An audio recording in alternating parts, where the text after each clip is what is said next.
Alors, comme je le disais tout à l'heure à David, je suis actuellement à Netanya. J'étais ce matin à Sandak dans une circoncision et j'ai mis comme condition à ma participation le fait que je puisse diffuser. Je suis là dans l'appartement des heureux parents, qui est à quelques minutes de la synagogue où s'est faite la circoncision. Voilà. Vous avez donc tous les secrets ouverts et merci de vous retrouver, de nous retrouver. C'est Mazal Tov. Mazal Tov, merci beaucoup. Que le peuple d'Israël se retrouve également dans un bon Mazal. À quel signe Gog est le Rav à Nathan Kniknik? Je ne sais pas. En tout cas, Shabbat Tov à tous, ça merci beaucoup. Bon, alors nous allons donc revenir à notre sujet central qui est Orot HaTeshuvah. Et nous sommes en plein chapitre Yudbet et nous sommes arrivés au paragraphe, au passage Gimel. Alors, il s'agit ici de l'influence de la Teshuvah sur l'état des esprits. Là, vous avez quelque chose, disons, de relativement évident, mais enfin, ça demande une certaine analyse. Ateshuvah kaman nirchutza venirbadahi. Comme la Teshuvah est nécessaire et digne, Léahir est Ofek Achaim Kulam pour illuminer l'horizon de la vie tout entière. C'est-à-dire, la vie peut être vécue de manière étroite, étriquée ou de manière large. Plus on fait Teshuvah, plus on élargit l'horizon de la vie. Atzinorot Aruchanim Mistamim Adam. Les tuyaux, pourrait-on dire, les conduites spirituelles sont obscurcis, sont obturés à cause des péchés de l'homme. Atzimaon haElohi vechelav kulam shemeharot hamusar hamasi v'atchunim v'maut hanefesh mefarperu. Alors là, bon, d'abord traduisons. La soif de divinité et tous ces ustensiles qui sont les lumières de la morale pratique et techouni et comment dirais-je, caractériel de l'essence de l'être, mefarperu, et en déperdition. Matril, les farkes ou l'itnoat, noat, chaim, choser, benofel, essaye de s'agiter, d'avoir un mouvement de vie et retombe. Alors, de quoi s'agit-il? Alors, les sources de la morale sont nombreuses. Il y a ce qu'on appelle, entre autres, chez les philosophes, la morale naturelle. Il y a une morale qui est illuminée par la Torah, mais il y a également ce qu'on appelle la morale naturelle. Alors, souvent, les religieux ont un certain mépris pour la morale naturelle, ce qui est une erreur. Les Chachamim nous ont dit, des referetz kadma la Torah, c'est-à-dire la morale naturelle, est antérieure à l'apparition de la Torah. Historiquement, c'est la pure vérité. C'est-à-dire, avant que la Torah soit donnée, le monde était conduit, était dirigé par ce qu'on appelle la morale naturelle. Et sans cette morale naturelle, la Torah n'aurait pas pu être donnée. C'est le grand principe qui est que pour que la Torah soit bénéfique, il faut d'abord qu'il y ait un certain préalable de moralité. S'il n'y a pas de préalable de moralité à la réception de la Torah, non seulement la Torah n'est pas efficace, mais elle fait du mal. C'est ce que dit la Gemara, Zacha naaset lo sam chaim, lo zacha naaset lo sam amavet. Si l'on a mérité, la Torah devient un baume de vie, tandis que si on n'a pas mérité, la Torah devient un poison. Donc, c'est donc qu'il faut avoir mérité avant de recevoir la Torah. Comment est-ce qu'on a mérité? On a mérité d'abord par la morale naturelle. Donc, la morale naturelle est évidemment un préalable nécessaire à la réception de la Torah. C'est vrai. Cependant, nous dit le Rav Kook, il y a un moment où la morale naturelle se fatigue. Elle a besoin d'être relayée également par la Torah. C'est-à-dire qu'il faut toujours compter avec la morale naturelle, mais il faut également un surplus d'énergie. Ce surplus d'énergie nous est donné souvent par la Torah.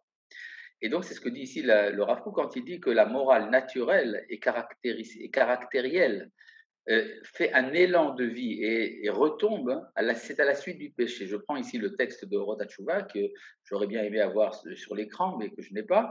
Ah, voilà, ça est arrivé. Donc, je reviens ici à la deuxième ligne. Hatzimaon Elohim vechelav kulam.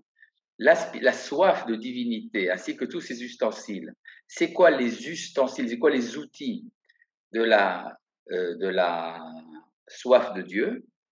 Et Arot Amusar Amaasi, ce sont les lumières de la morale pratique, Ve'aterchouni b'mahut hanefesh, et qui touchent au caractère de l'essence de l'être, Mefarper. Mefarper, ça veut dire est en affaiblissement. Matril les farkes commence à s'agiter, ou le tnoea tnoat chaim, et il entreprend un mouvement de vie. Vechoser venofel. Mais cette morale retombe. Alors, qu'est-ce qui fait que la morale naturelle n'a pas la force, qu'elle s'épuise, qu'elle tombe? C'est très simple. Mipne sheha'avtit shel zohamat hapsha'im marbid alav. Parce que la boue, avtit, ça veut dire la boue épaisse, de la souillure des péchés s'appesantit sur elle, sur la morale naturelle. C'est-à-dire, la morale naturelle, c'est bien tant qu'on n'a pas péché. Mais une fois qu'on a péché, il y a une sorte de pesanteur qui fait qu'on n'arrive pas à prendre son vol. Velorak khatata adam ayachid, ce n'est pas seulement les péchés de l'homme individuel. Kim beyoter khatata tzibur, mais encore plus le péché de la société. C'est-à-dire, parfois, je peux, moi qui suis un tzaddik, essayer de prendre mon vol, de prendre mon élan, mais il y a une sorte de pesanteur qui vient du péché du public, qui m'empêche de prendre mon envol. Yechideh hasegula mekavim leor Hashem, les quelques élus qui espèrent la lumière de Dieu. Sovlim, souffrent, mechatat atzibur kulo, à cause du péché de l'ensemble du public. C'est-à-dire, il y a chez les êtres d'exception une sensation intuitive de l'état du monde. Et quand le monde est en état de bassesse, eh bien, ceux qui ont la soif de la divinité, qui ont une soif d'idéal, ressentent la lourdeur, la pesanteur des péchés du public. Ahavatam et la klal aziza hilen cheker. Leur amour de la collectivité est puissante à l'infini. Qu'est-ce que veut dire ici Laura? Vous savez, parfois il y a des hommes d'exception qui ont des aspirations spirituelles, et quand ils voient l'état de la société qui est en décadence, ils prennent la fuite. Ils fuient la société et se retournent uniquement vers leur monde intérieur. Ce ne sont pas des vrais tzadikim. Les vrais tzadikim sont ceux qui non seulement souffrent de l'état du monde, mais sont remplis d'amour pour le monde. Atzmut atov shebenishmatam, l'essence du bien qui est dans leur âme, oreget davka et la tov aklali, aspire précisément au bien du klal, au bien collectif, pas seulement à leur bien personnel. Ve'aklal kshem nimshachim elav, areu alu letame otam bemagao. Or, le klal, quand ils sont attirés par lui, risque de les souillir. À cause des péchés qui y sont attachés. Alors, vous savez, chez le prophète Jérémie qui aimait son peuple, il n'y a aucun doute de cela. On n'a qu'à voir dans le livre de Jérémie les expressions d'élan, d'amour très fort du prophète pour son peuple. D'un autre côté, il dit Mi teneni bamidbar melon orchim, puissais-je être dans le désert, dans un caravansérail, et que je quitte mon peuple, que je m'en aille de chez eux, parce qu'ils sont tous dans la débauche, une assemblée de traîtres. Alors, Maïmonide explique que ce que disait le prophète, c'est pas qu'il avait l'amour de la solitude, mais il avait peur d'être souillé par la multitude. C'est-à-dire, parfois, il arrive que même le grand tzaddik sent que s'il est en contact avec une société corrompue, cela peut le corrompre lui aussi. Omnam, tzaddiké emet, sovlim hem beratzon, et kol asitumim. Mais les vrais tzaddikim sont prêts à souffrir volontiers toutes les obscurités. Kol haïsurim achomrim varuchanim, toutes les souffrances matérielles et spirituelles, ou vilvad sheyavu les matratam, si ce n'est que pour arriver à leur but, les haskil ou les hétiv, de comprendre et de faire du bien, les harbot tov kodesh, rendre abondant le bien et la lumière de la sainteté, les falaises natives salul le Hashem venormo, d'ouvrir une voie, une voie bien pavée pour la lumière de Dieu et sa grâce, chez Ikanes Yachar Becholev Veruach, qui puisse s'introduire directement en tout cœur et tout esprit, les man yitangu akol al tuv Hashem, les man ismach Hashem b'ma'asav, afin que tous puissent jouir de la bonté divine et que tous se réjouissent de ses créatures. Ce qui veut dire, autrement dit, que les tzadikim peuvent parfois souffrir du fait qu'ils sont attachés à la communauté. Et on peut imaginer que certains tzadikim pourraient avancer spirituellement plus s'ils étaient isolés. Et c'est là qu'intervient un enseignement du Khatam Sofer. Le Khatam Sofer, Rabbi Moshe Sofer de Bratislava Presbourg au XVIIIe siècle, qui expliquait que, au début du XIXe siècle précisément, qui expliquait quelle était la grandeur d'Abraham Avinu. Abraham Avinu avait ce qu'on appelle Messirut Nefesh, il était prêt à sacrifier sa vie. Mais c'est quoi sa vie?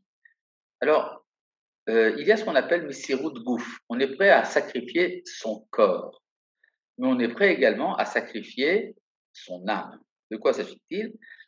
Abraham vivait très bien au milieu des idolâtres, à Ur-Kasdim. Et il aurait pu rester là-bas, se disant, bon, le monde entier est plongé dans le paganisme, dans l'idolâtrie la plus grossière du monde, mais moi, ça m'est égal.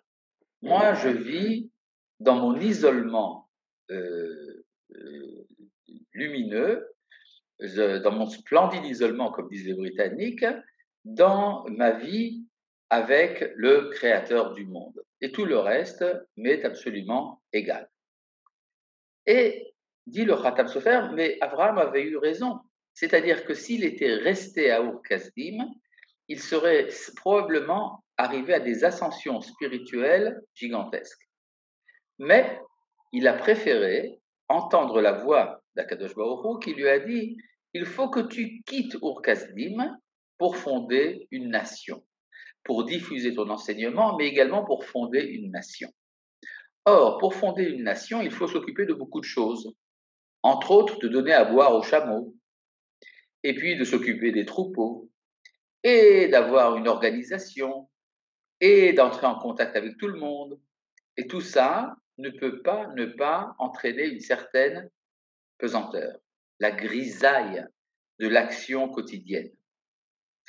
Et c'est ça la Messirut Nefesh d'Abraham. Il était prêt à perdre une partie de son ascension spirituelle pour le bien de la collectivité. C'est en cela qu'Abraham est grand. Eh bien, c'est un peu ce que nous a dit ici le Rav Kook. Les grands tzadikim qui aiment la communauté sont prêts également à souffrir d'une souffrance intérieure du fait qu'ils sentent l'obturation des conduites spirituelles. Mais ils le font parce qu'ils savent que c'est le prix à payer pour le bien de l'humanité et le bien de la collectivité. Donc, ils sont prêts à le faire. Oui, vas-y, David. Ah, le Chet Klali, ce n'est pas le Chet des Juifs, du peuple juif, c'est le Chet Olami. Alors, ça dépend de quel klal on parle, ça dépend du contexte. Il y a parfois le klal, c'est la collectivité d'Israël, parfois c'est la collectivité du monde. Ça dépend du contexte. D'accord?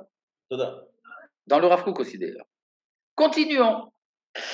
Là, nous allons passer à un passage très court, mais comme il est court, c'est donc qu'il est condensé, donc il a beaucoup de choses à nous dire. Kol chet, afilu akal shebachatayim. Tout péché, même le péché le plus léger. Matbiya bekerev adam sin'a leezobria, imprime au sein de l'homme de la haine pour une créature. Validea teshuva choseret ahava lehair. Et par le biais de la teshuva, l'amour revient et illumine. C'est absolument surprenant parce qu'on peut se dire, mais quel est le rapport entre la teshuva et le fait d'aimer. On peut se dire, non, non, la teshuva, c'est faire ce que dit la halacha. Voilà, point à la ligne. Et si faire teshuva, c'est faire ce que dit la halacha ne dit pas toujours d'aimer tout le monde, bien au contraire.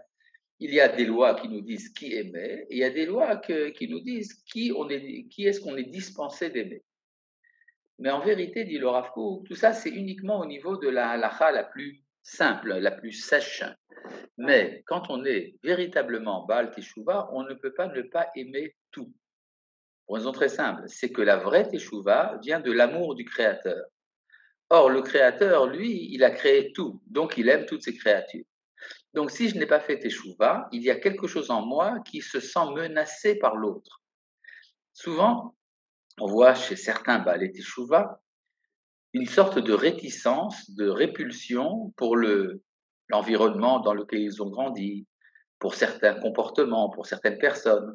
Évidemment, si j'ai fait une teshuva, mais que ma teshuva est une teshuva incomplète, non achevée, eh bien, je sens que je suis menacé par le pécheur, parce qu'il me rappelle que je peux vivre dans le péché, il me rappelle que moi-même, je ne suis pas totalement pur. Mais si je suis totalement éloigné de l'idée du péché parce que je suis rempli de l'amour du Créateur, alors rien ne m'empêchera d'aimer toutes les créatures.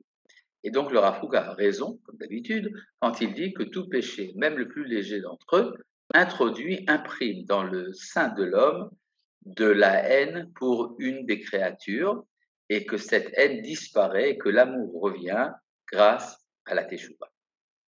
Ah, Oui, excusez-moi de vous déranger encore. une seconde, avant que tu me déranges, je rappelle que le Rav Tzvi Yehuda disait « Moi, je n'ai pas de problème d'amour », disait-il. Il aimait tout le monde. Oui, vas-y, La tu me personne qui n'est déranges. pas au courant qu'elle fait quelque chose de assourd, qui fait quelque chose de chet, alors elle n'a pas cette rancœur comme ça.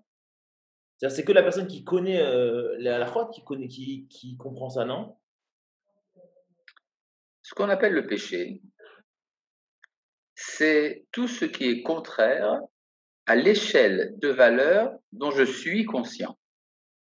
C'est-à-dire, si quelque chose est pour moi, je suis conscient que telle chose, c'est le mal et telle autre, c'est le bien, donc mon péché sera à la mesure de ma connaissance. Si, par exemple, je sais qu'il faut respecter le Shabbat, je le sais pour des tas de raisons, et que je ne respecte pas le Shabbat, alors ça a un effet nocif sur ma personne. Mais si je ne suis pas au courant du devoir de respecter le Shabbat, ça n'a aucune incidence, selon le grand principe de la halacha, qui est que la non-connaissance de la loi dispense des conséquences. Contrairement à l'expression qu'on trouve en droit romain, nul n'est censé ignorer la loi. Eh bien, c'est le contraire dans la halacha. On est censé ignorer la loi et je suis jugé par rapport à ma capacité de connaissance. Ce qui explique d'ailleurs des passages assez surprenants dans le Talmud. Par exemple, la Gemara demande pourquoi est-ce que les goyim meurent. C'est inouï cette Gemara. Pourquoi est-ce que les goyim meurent? Ce qui suppose que, logiquement, ils ne devraient pas mourir. Pourquoi est-ce que les goyim ne devraient pas mourir? Parce qu'on meurt quand on a transgressé la Torah. Mais les goyim ne sont pas concernés par la Torah. Donc pourquoi est-ce qu'ils devraient mourir? Alors on peut dire oui, mais il y a les lois noachides. Oui, mais la Gemara, dans un passage de Baba Kama, nous dit qu'ils ont été acquittés des lois noachides depuis qu'ils ont refusé l'alliance. Et la Gemara dit non, non, mais ils ne sont pas totalement acquittés. Ils doivent accomplir les mitzvot noachides, pas en tant que mitzvah, mais en tant que comportement moral. C'est-à-dire ce qu'on appelle derech eretz, ou si vous voulez, la politesse. La Gemara dit les goïms meurent pour des fautes contre la politesse. De quoi s'agit-il? On raconte que dans la Torah, lorsqu'Abraham se rend chez Avimelech, le roi de Guérar, et qu'il s'intéresse à sa femme, Sarah, et qu'il s'en empare. Alors, il a un rêve dans la nuit, et Dieu lui dit, tu vas mourir à cause de la femme que tu as prise. Elle est mariée. Et Avimelech répond, mais je ne savais pas qu'elle était mariée, pourquoi est-ce que je dois mourir? Et alors Dieu lui dit, oui, donc je sais très bien que tu ne savais pas, donc tu ne vas pas mourir. Alors, j'ai rien compris. Est-ce que c'était sérieux quand il lui a dit tu vas mourir, ou est-ce que c'était sérieux quand il lui a dit tu vas pas mourir? Alors la Guémara explique que c'est parce que Avimelech doit mourir, non pas parce que Sarah est mariée, mais pour la raison pour laquelle Abraham a dû cacher son identité véritable. Pourquoi est-ce qu'Abraham a dit de Sarah c'est ma sœur au lieu de dire c'est ma femme? Alors le Midrash nous dit parce que quand Abraham est arrivé à Grar, les habitants de la ville lui ont dit est-ce que celle-là c'est ta sœur ou est-ce que c'est ta femme? Au lieu de lui demander s'il avait besoin de manger ou de boire. C'est-à-dire, c'est ça qui a été l'indication pour Abraham que quelque chose ne fonctionnait pas dans la ville de Grar. En d'autres termes, on est jugé par rapport aux normes, parce que les goyim ont accepté la politesse comme étant une valeur à laquelle il faut se conformer. Donc, on est jugé par rapport à la politesse. Maintenant, autre question que pose la Guémara ailleurs. Pourquoi est-ce que les juifs ignorants meurent? Un juif qui connaît la Torah, les rabbins, alors on comprend pourquoi est-ce qu'ils meurent. Étant donné qu'ils connaissent la loi, alors ils sont punis quand ils la transgressent. Mais l'ignorant, il ne connaît pas la loi, donc il n'a pas de raison de mourir. Et la Guémara répond, oui, mais ils appellent la synagogue maison du peuple et ils appellent l'arche sainte l'armoire. Ce qui veut dire que ceux qui ont accepté les ignorants en Israël, ce n'est pas d'accomplir les mitzvot puisqu'ils ne les connaissent pas, mais ils ont accepté le respect de la Torah. Et c'est quand ils transgressent ce devoir de respect dont ils sont conscients qu'ils meurent. Alors là, on a une réponse donc, pourquoi est-ce que les ignorants meurent? Et pourquoi est-ce que les rabbins meurent? Ça, la Guémara ne le dit pas. Parce que ça va de soi. Quand ils ont transgressé une loi de la Torah, alors ils méritent la mort. Mais alors là se pose une autre question. Il y a des tzadikim qui ne pêchent pas. Alors pourquoi est-ce qu'ils meurent? Eh bien, ils meurent parce qu'ils ont transgressé ce qu'on appelle midat chassidout. Midat chassidout, c'est un comportement qui n'est pas normatif dans la halakha, qu'on n'est pas obligé d'accomplir, mais qui est digne des personnes d'exception. Et ça, c'est-à-dire qu'à chaque fois, on est jugé par rapport à quelque chose. Par exemple, dans une société qui serait entièrement végétarienne, alors on irait en prison pour avoir mangé de la viande. Mais étant donné que nous ne sommes pas arrivés à ce stade de l'humanité dans lequel nous sommes déjà végétariens, alors celui qui mange de la viande, c'est pour honorer le Shabbat, il est récompensé de ça. C'est-à-dire qu'on est à chaque fois jugé par rapport à la norme que l'on a acceptée. Je voudrais peut-être vous donner une petite image. S'il y a des personnes sensibles, alors descendez de la ligne pour quelques minutes. Imaginez que dans un village de cannibales, on ait amené le repas de midi. Alors, on a amené le repas de midi, c'est en fait, c'est un des membres de la tribu d'à côté que l'on va manger. Et on commence à distribuer les différentes parties. Et le cerveau, évidemment, est réservé à l'ancien, au chef de la tribu. Et alors arrive un petit gosse, mal élevé, effronté, il s'empare du meilleur morceau et le mange. Alors évidemment, il y a ici une transgression de l'honneur dû aux anciens. Donc il sera puni, il sera servi pour le dessert. D'accord? C'est-à-dire qu'on est toujours jugé par rapport à la norme dont on est conscient. Mais pour le cannibalisme, il ne sera pas jugé. Voilà, ça c'est pour répondre à ta question, David. Maintenant, la question superbe là que tu viens de poser. Et un juif qui ne sait pas qu'il est juif. Et alors? Bon, faire teshuva, c'est prendre un recul, donc être capable de se séparer, prendre juste distance. Donc ouvre la capacité d'amour sans projection et jugement. Ah, ce que vous dites ici est intéressant. Ça veut donc dire que si je fais teshuva, je prends un recul. C'est vrai que je prends un recul parce que je vois les choses d'en haut. Le recul n'est pas une indifférence. Donc, ça ouvre la capacité d'amour sans projection, mais au contraire, c'est ce qui permet de juger. Quand on fait teshuva, on peut juger. Ça, c'est bien, ça, c'est mal. C'est important de savoir juger. Perdre le sens du bien et du mal est très grave. Mais ce n'est pas parce que j'ai jugé que telle chose est bien et l'autre chose est mal que je suis dispensé de l'amour.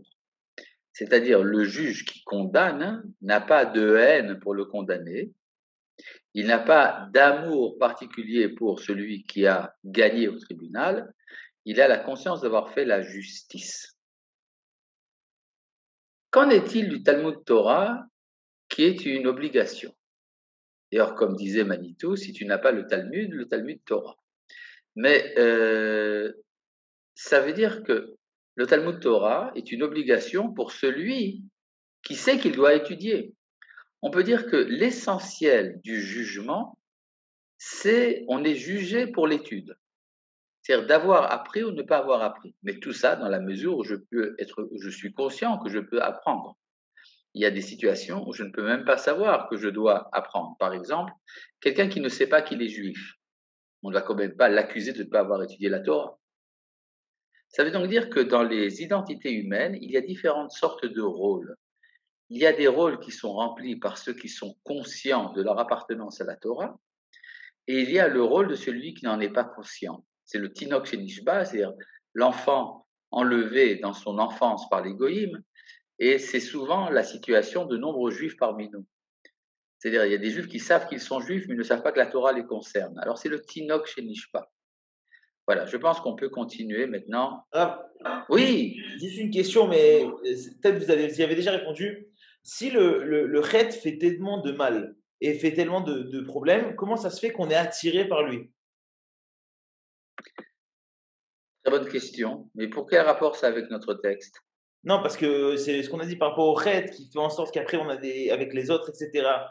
Donc on sait que c'est mauvais le chet, mais pourtant la personne qui fait pas Shabbat, alors qu'elle sait qu'il y a Shabbat, mais elle kiffe. Attention, non, non, non, non. Il y a celui qui sait qu'il y a Shabbat, mais il ne sait pas que ça le concerne. C'est pas la même chose. Non, moi je parle de celui qui ça les concerne. Celui qui sait qu'il est concerné par le Shabbat et qui transgresse le Shabbat quand même. C'est-à-dire qu'il y a dans tout péché une étincelle de bien qui réclame, qui réclame sa mise en évidence. Là, c'est le principe des nitzotzot. C'est-à-dire, quand quelqu'un fait le mal, par exemple, si vous n'êtes capable que de lui dire en quoi c'est mal, alors il n'y a aucune chance qu'il fasse teshuva. Parce que l'élément de bien qu'il y a dans le péché réclame sa part. Je vais vous donner un petit exemple pédagogique. Si vous dites à quelqu'un qui est paresseux, je crois qu'on avait déjà amené cet exemple, et qui est sous sa couverture, bien au chaud. Il est déjà 6h30 du matin. On a déjà fait alors que la prière était déjà à 5h15. Alors vous lui dites, mais enfin, tu n'as pas honte, fainéant, tu devrais te lever. La paresse, c'est terrible, c'est moralement très bas. Franchement, tu es dans le mal. Allez, lève-toi, tu es dans le mal. Qu'est-ce que se répond à lui-même la personne qui est sous la couverture? Cause toujours. Moi, je sais ce qui est bien. Or, je sais que c'est très bien d'être au chaud sous une couverture. Alors, de quoi tu parles? Et il a raison. Il y a un élément de vérité là-dedans. Alors, si vous voulez affronter la paresse, il faut prendre ça à la manière de Rav Saadia Gaon. Rabbi Saadia Gaon, dans son livre Immunot Vedeot, le livre des croyances et des opinions, dit que la paresse a pour origine une intuition du Olam Haba. C'est-à-dire, je ressens déjà ce temps où le travail sera déjà accompli. Alors maintenant, revenez à la personne qui est sous la couverture et vous lui dites, c'est extraordinaire, tu as le sentiment du Olam Haba. Réaction du type qui est sous la couverture, ah, enfin quelqu'un qui me comprend. Et alors il comprend qu'on a du respect pour l'élément de vérité qu'il y a dans son comportement. Et alors il commence à comprendre que d'abord, Ça ne vient pas d'un mal absolu, ce n'est pas parce qu'il est une mauvaise personne, mais au contraire parce qu'il a compris quelque chose de vrai et que ce vrai, ce n'est pas le moment de l'accomplir. Il se dit, puisque j'ai compris maintenant qu'est-ce que c'est que le Olam Haba, maintenant je ne suis pas dans le Olam Haba, je suis dans le Olam Hazé, dans notre monde à nous. Donc c'est le moment de travailler, il y aura assez de temps pour se reposer plus tard. Et donc il se lèvera. Alors c'est la même chose, on est attiré par le mal. Je parle ici de manière très générale, par exemple tu as dit ici la mal transgression du Shabbat, ça peut être beaucoup d'autres choses.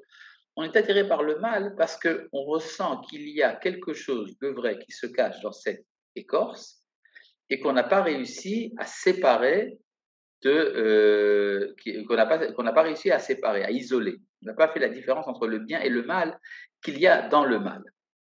C'est la même raison pour laquelle on ressent une certaine pesanteur à faire le bien.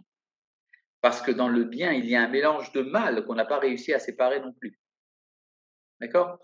Par exemple, j'aime bien aller à la synagogue, mais l'endroit est sale. Je n'ai pas envie d'aller à la synagogue. Je sais que la prière est importante, mais je ne veux pas. Il faut faire la différence donc entre la saleté du lieu, par exemple, c'est tout à fait théorique. Hein, les synagogues en Israël sont toutes extraordinairement propres. Mais théoriquement, imaginez une synagogue sale, je ne peux pas y aller. D'accord? Donc il y a un élément de mal qui s'est mélangé au bien. D'accord? Merci. David, je suppose que ça serait quand même sympathique de pouvoir continuer le texte. Nous arrivons au passage Hey. Ah, mais excusez-moi, le Dalet, Oui, le Dalet, juste que je oui. comprenne bien pour revenir au texte, parce que on s'est un peu éloigné, mais en fait, toute faute, C'est la faute de David, hein? non, mais parce que j'étais pas sûr d'avoir compris. Toute faute génère une haine envers une forme de haine envers la création. C'est ça? Envers une des créatures. D'accord, Pas envers toute la création, mais envers une des créatures. d'accord. Passage He. Besha'a she'adam chote ou be'alma de feruda. Lorsqu'un homme pêche, il est dans le monde de la séparation. C'est un terme kabbalistique qui a son origine dans le Zohar. Vous avez ce qu'on appelle Alma de Peruda, Alma de Yehuda, c'est-à-dire le monde de la division et le monde de l'unité. Quand on est dans le péché, c'est qu'on est dans la séparation. Ve'az kol prat ufrat omed bifnei atzmo, c'est alors que tout détail, toute particularité tient en elle-même. Ve'ara ura bifnei atzmo. Alors le mal aussi est mal pour lui-même. Ah, vous dites là, ce que vit l'adolescence, c'est vraiment cela l'intuition du Olam Haba. Pourquoi vous parlez d'un adolescent? Il y a des adolescents qui sont prêts à faire beaucoup de choses. Bon, en tout cas, s'il s'agit d'aller dans une excursion dans le Negev, par exemple. Donc, je reviens ici à notre passage. Ve'ara ura bifnei atzmo. Alors, le mal est un mal en soi. Vieshlo erech ra ou mazik. C'est alors qu'il a une valeur de mal et de dommage. Mais lorsqu'on fait teshuva par amour, miyad mitnotzetz alav or ahavaya shel alma de Yehuda. On est immédiatement illuminé par la lumière de l'être du monde de l'unité. Sheakol mitargen bo lechativa achat. Et tout s'organise en une seule entité. Uvekishur aklali en shum raklal. Et dans le lien collectif, il n'y a pas du tout de mal.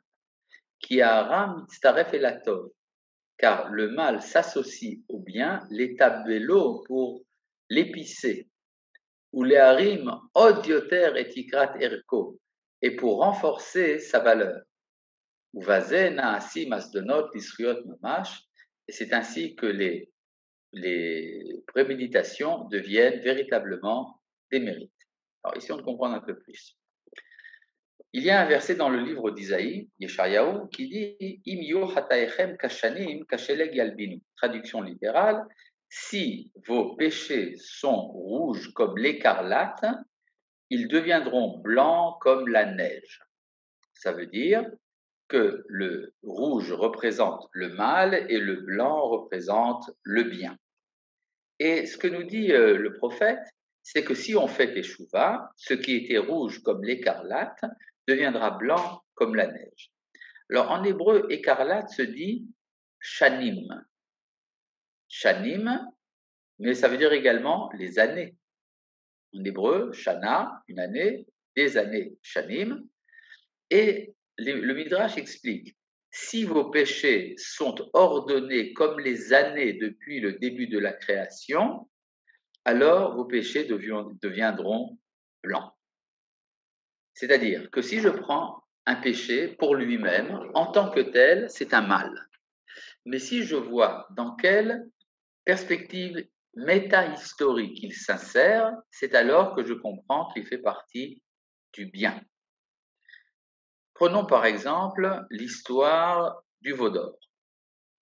Le veau d'or est un mal. C'est péché de faire un veau, d'un veau d'or, de se prosterner et de sacrifier devant lui. C'est interdit. Mais si je prends cet épisode dans le contexte général, il a été la cause du don des deuxièmes tables de la loi. Parce que quand Moshe descend de la montagne et qu'il brise les tables de la loi, et qu'il voit parce qu'il a vu le veau d'or, et qu'il détruit le veau, et qu'il entreprend une expédition punitive, il remonte sur la montagne et amène des nouvelles tables. Donc vous avez ici 2 fois les tables de la loi. Les premières étant la racine de ce qu'on appelle Torah Shebirtav, la loi écrite, et les deuxièmes tables étant la racine de la loi orale, Torah Shebe'al-Peh. Donc, si vous voulez, le veau d'or fait partie du projet du don de la Torah. Donc, dans la perspective d'ordre général, il y a un sens à ce péché. Si je prends ça dans un horizon restreint de la transgression, c'est un mal absolu. Alors, ce que nous dit ici le Rav Kook dans le passage que nous ramenons maintenant sur l'écran, c'est que le péché, quand on est dans le péché, on est dans le monde de la séparation. Et donc, le péché tient pour lui-même. Il fait partie, il est un mal en soi. Mais à partir du moment où vous faites la teshuva, donc on est séparé du désir de faire le mal, et donc le péché n'est plus un péché, il s'insère maintenant dans la perspective historique. Alors pour bien comprendre ça, nous allons reprendre le texte. Lorsque l'homme pêche, il est dans le monde de la séparation. Mais chaque détail tient en lui-même. Et alors le mal est un mal en soi.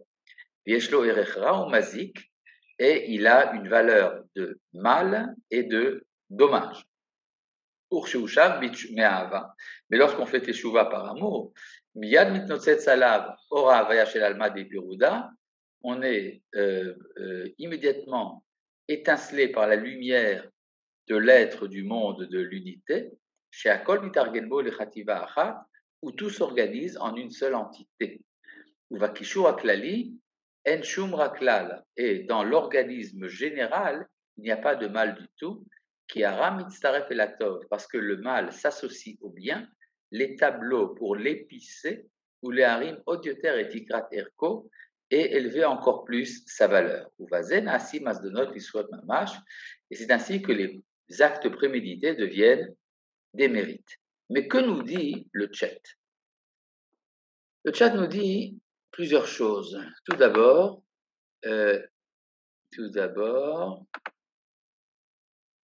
qu'en est-il du Talmud? Non, ça on a déjà vu. Donc le veau avait une étincelle de bien en lui. Évidemment, c'est pour ça qu'il vaut quelque chose. Le mal, c'est le monde du mélange ou celui de la séparation? Le mal, c'est le monde de la séparation qui après introduit un mélange. Ça commence par la séparation et ça devient un mélange. Voilà. Eh bien, continuons puisque nous avons encore du temps. Nous passons à Vav.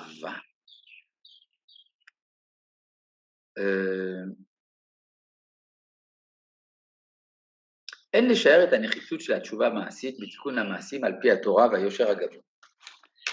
On ne peut pas assez envisager la nécessité de la teshuva pratique dans la réparation des actes selon la Torah et la droiture absolue. L'inyan kol ha'ma'alot ha'elyonot shel aliyat haneshama shel haklal ve'aprat, pour tout ce qui concerne les degrés suprêmes de l'ascension de la neshama, de la collectivité et de l'individu. Bon, qu'est-ce qu'il veut dire le Rav Kook? C'est très important de faire teshuva dans le sens pratique, c'est pas seulement au niveau de l'intention, mais dans les actes, de réparer les péchés, en fonction de la Torah et de la droiture naturelle, si l'on veut permettre à la neshama son ascension spirituelle. Aussi bien la neshama du klal, de la collectivité, ou de l'individu. התמצית המעשית חובקת בנקודתה האחת היותר קטנה המוני המונים של אידיאלים והגיונות רחבים. Alors, ce que le Rav Kook nous explique, c'est quand on lit cette phrase qu'on vient de lire, on se dit, mais la halakha, c'est fait de millions de petits détails. Est-ce que ces détails sont tellement importants? Le Rav Kook nous explique que chaque détail de la halakha est un concentré d'idéaux qui se retrouvent ensemble dans l'action de la teshuva, dans l'action de la mitzvah. C'est ce qui est atamtsit amaasit, c'est-à-dire le concentré pratique, proveketi binukudata achat, inclut dans un seul point, ayoter ktana, même le plus petit d'entre eux, hamone hamonim shel idealim ve'gionot rechavim, de nombreux idéaux et des pensées très larges, amarchirim ota ba'olam v'chaim, qui la rendent apte au monde et à la vie. Et lorsque c'est entamé, c'est-à-dire que lorsque les idéaux pratiques et les idéaux devenus des actes sont entamés, c'est alors qu'il y a une déperdition de la puissance de tous les idéaux très larges qui remplissent le monde,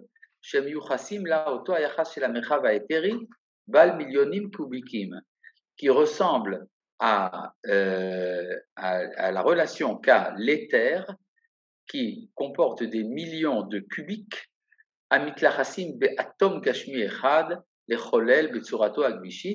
qui sont inclus dans un atome matériel qui lui donne sa forme concentrée, sont cristallisés.